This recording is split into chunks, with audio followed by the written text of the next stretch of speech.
everybody, and welcome to my Fourboysandanlgirl podcast. I'm Patty, and I'm coming to you from Newfoundland and Labrador, which is the most easterly province in Canada. I live on the island of Newfoundland, which is about 7 hours off the mainland of Canada by ferry. It's a very drizzly and overcast and foggy day here in the Greater St. John's area of Newfoundland.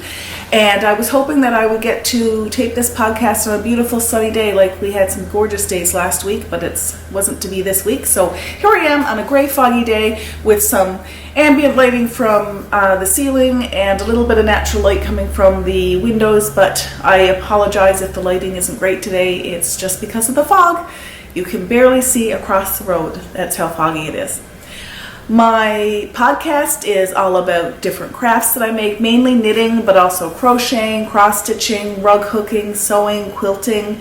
I am, as Joanna says on the Stitching the High Notes podcast, I am multi-craftual, and I am involved in many different kinds of crafts and that I really enjoy. And I like sharing them and talking about them here on the podcast. So if this is your first time joining me on this podcast, thank you so much. I hope you get a chance to comment below and tell me how you found me. I'd love to know. And if this is your repeat viewer, then thank you so much for returning. I really appreciate anybody who is watching me on a regular basis. I still can't believe I have more than one follower. I thought perhaps I'd get one, but close to 300 followers was not what I was expecting. So this is just wonderful. So thank you so much. My podcast is usually split up into some finished objects, if I have any, works in progress, other crafts and acquisitions, and then at the very end, after I finish my, me talking to you, I also have a little bit of footage from Newfoundland and Labrador, and this week it's going to be about Cape Spear.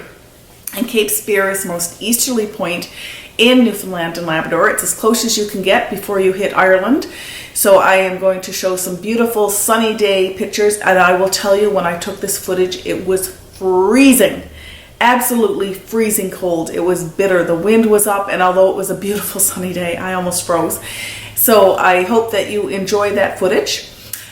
Now I want to talk a little bit. I don't have any knitting or craft finished objects, but I do have a finished object, I have something finished, a finished project that I'm going to show you. This is a little bit different for me on the podcast. I haven't done this before, so I hope it's okay with you. When we had all our beautiful sunny weather last week, I had no motivation to tape a podcast, so I apologize for that, but I had a lot of motivation to do some spring cleaning. And we have a very large home, and we have 3 boys that are under the age of 10, and they are very messy, and I'm not much better, so I'll be honest. So I wanted to, they have a playroom in the basement, and they also have one upstairs in one of the bedrooms, because right now all 3 boys share the same bedroom. So in the other bedroom, they have a playroom, and it was a disaster. And every time I walked by it, I knew it was a disaster. And I kept throwing more things in there, making it more of a disaster. So last week, I decided I would tackle that room as my first bit of spring cleaning for 2017. And I'd like to show you a little bit about that. So here you go. Here's my before and after finished project for, May 2017.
Okay, I hope you enjoyed that. I am so embarrassed about the level of mess that room was in that I showed you, but I knew that there was going to be a light at the end of the tunnel, so I was more comfortable showing you the mess.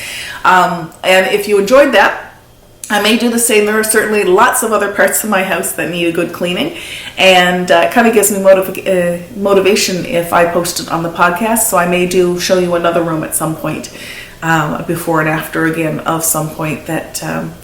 I guess a little bit of a refresh on a bedroom or a craft room or something like that. We'll see. So I don't have any finished objects to show you this week. I do, however, have some works in progress. So I'll start off with this one. This is a small one. And I'm going to tell you right now, my knitting mojo has been awful.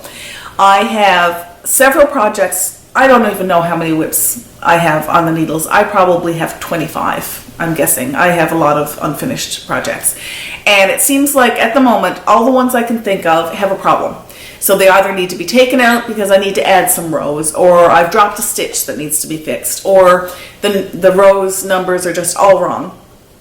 And I don't want to cast on anything new. I want to get some of these things fixed. But I was so frustrated this week, and I had a migraine over the weekend and yesterday, so I couldn't, my knitting was also very limited. So all I could concentrate on was plain knitting, and what I decided to do was on Sunday, I cast on a dishcloth, just a plain knit dishcloth in a pretty spring colorway. This is just dishcloth Bernat, dishcloth cotton. I will put in case you're interested, I'll put the color number up on the screen. But it's just a plain knit garter stitch, knit one, increase one, knit across, turn, do the same until you hit 53 stitches, and then start knit two together. So that's all this is. I still managed to drop a stitch on this one and had to pick it up again, so I'm frustrated with my knitting projects, and I know it's not just me. I know that there's lots of other people and expert knitters drop stitches and such as well, but for me, I've been so frustrated. And I think coupled with the weather that we're having this week, where it's just so dreary, and the fact that I had a headache and wasn't feeling well, my knitting mojo is not really where it should be or it usually is, so I will admit that right now. But I want to show you, this is one of my works in progress, and it is in this gorgeous kind of out of season, I guess, bag. That means I need to get another one from you, Lynn. This is made by the lovely Lynn at Sunshine and Bubblegum. Let's see, hopefully the camera will focus on her little label in there. So Lynn hosts, of course, the Sunshine and Bubblegum podcast. And this bag with some sock yarn, which I am not working on right now, was done by Kayleen of Little Bean Crochet. And so this was part of a collaboration between the two of them. It's a lovely stocking size bag. I'm really falling in love with drawstring bags. I really like this. So in here, I decided I would start on a hat. And I'm going to haul out the pattern so I can remember what the name of the hat is. Oh, you know what? I don't even have the name. It is from, I will put the book name on the screen and the name of the designer and such. It's from a book that I absolutely love. It's centered around the area of New England in the United States. And I think I want to knit just about every single thing that's in the book. And this is my first project from the book. It's a hat. And again, I will put the information on the screen because I left the book downstairs. So it's lovely. You knit the So you knit the rib portion first, and then you pick up around the edges. Hopefully the camera will focus on that. So it's ribbed around here. Once you're finished the rib, you knit it straight up and down. So there's only 15 or so stitches and then you knit for 20 inches. Cast off, block it. So I washed it and blocked it. And then now the top part is a moss stitch, and I've messed up the moss stitch. So you may not be able to tell from this, but it's messed up. And I can't live with it messed up. So I need to take back probably 4 or 5 rows to fix wherever I messed up in this. And it smells, I washed it in Eucalyptus lavender, so it still smells, beautifully from the blocking. This is some gorgeous yarn that a lady who I've gotten to know on Instagram sent me a while ago. It's from, get the information out for you. And I'm going to say hi. I won't say your name on the podcast, but thank you so much for this. This was a beautiful gift. It is from Sweet Fiber. It is a merino twist DK, and the colorway is Spanish coin. Let me put this way so you can see it. So it's a beautiful, vibrant yellow. And this is spring in Newfoundland and Labrador. And in spring in Newfoundland and Labrador, you need a hat, or a toque, as we call them. So I wanted to work on a hat for myself. This is 100% superwash merino, and there's 238 meters in this. I love this yarn so much that I'm considering getting the same colorway and getting a sweater's worth amount so I can knit one of the sweaters that's in the same book that I will post on the screen, the same book that this hat pattern came from. So because the sweater on the cover of the book is very similar to this color, and I'm really see if I can get this label back in here. I'm really keen to knit that because I love the color, and I think it looks okay on me.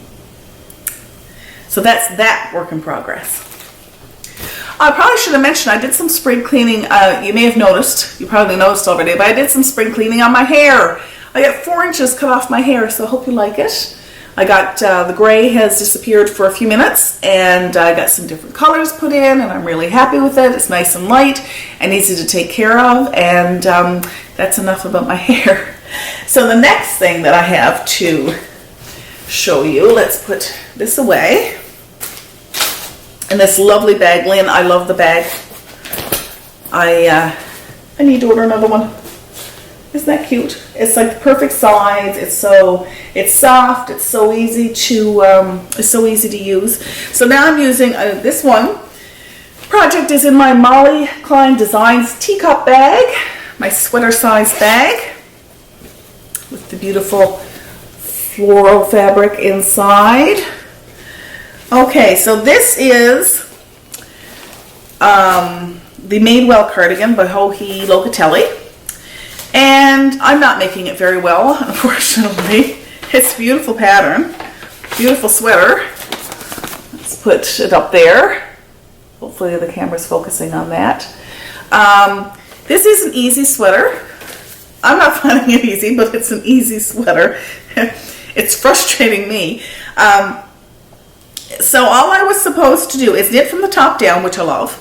And I'm using Smith & New's Marianne sock yarn it's Marianne Socks is the base in the colorway Borealis, and I'm doing 2 balls at a time because I have 2 different dye lots. So I'm knitting 2 rows with this color and then alternating it with this color, and I'll show you. It's kind of got a bit of a stripe to it, to the fabric. It's definitely got hairs on it. Problem with having cats. So that's how the fabric is knitting up. So I love the fabric and I love the feel of the yarn. So on the sweater, on the front I have 50, it's supposed to be 54 stitches. I have 50 on one side, 54 on the other side. There's supposed to be 128 stitches in the back. I have 117. There's supposed to be 80 on the sleeves. I have 73 on one side and 74 on the other side. So really, I need to suck it up and rip this out and start again. Like I said, I think I'm trying to knit too fast. The advantage of doing a shawl like this or the Hohe's Pure Joy shawl is that I found I could just knit and relax and not have to keep a real strict eye on the pattern. And once I get these finished, then I think I'm going to go back to those patterns for a little while, because it seems like I'm having a lot of trouble following the pattern, which is very frustrating. Anyway, so those are my works in progress. I'm going to move along now to, if the camera lets me, because it keeps the camera keeps cutting out, guys. I think I've been up 8 times so far readjusting the camera. So there's that. My beautiful project bags I am very lucky to have. I'm very thankful that I have them. I want to show you some acquisitions. So this is my Close to You shawl, which is Lettuce Knits design. And the yarn is by Strand Designs in Ireland. And the colorway is Wild Atlantic. And I love this so much that I ordered 2 more skeins. So here they are. Here's my 2 skeins from Strand Design. And this is a 4-ply sock yarn, 75-25, 425 meters, and again the colorway is Wild Atlantic. I want to knit one just like this for a friend of mine, and then I got the extra one to give away as a prize in the future. It's not going to be for the spring make-along, but it will be for a prize coming up. So that's what that's for. And because I was ordering from Karina, and Karina does beautiful, beautiful project bags, I ordered a project bag too. So here's one of her bags. I absolutely love the fabric. I love the gnomes on the top. I love the bees and butterflies on the bottom. The zipper pull has a wishes do come true little zip tie. It's got a nice handle on the side for me to use. And the inside is a beautiful polka dot yarn with a box bottom. Beautifully made. It's about hat, small shawl, or sock size. So I will get lots of use out of that. Thank you, Karina. And Karina, am I saying your name right? Karina? Karina? I'm sure you say it with an Irish accent that I don't have. Well, I have a quasi-Irish accent because I'm from Newfoundland and Labrador. So some days my accent's quite thick. I just want to show you the Progress Keeper because she sent us a little thank you. It's a little gorgeous little Celtic knot. I don't know if you can see that, and I will take some pictures just in case you can't. So there's that. And she also sent me these gorgeous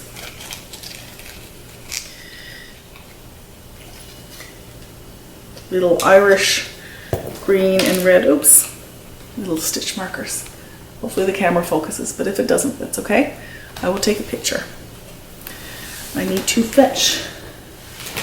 My progress marker disappeared. We can't have that. So thank you so much.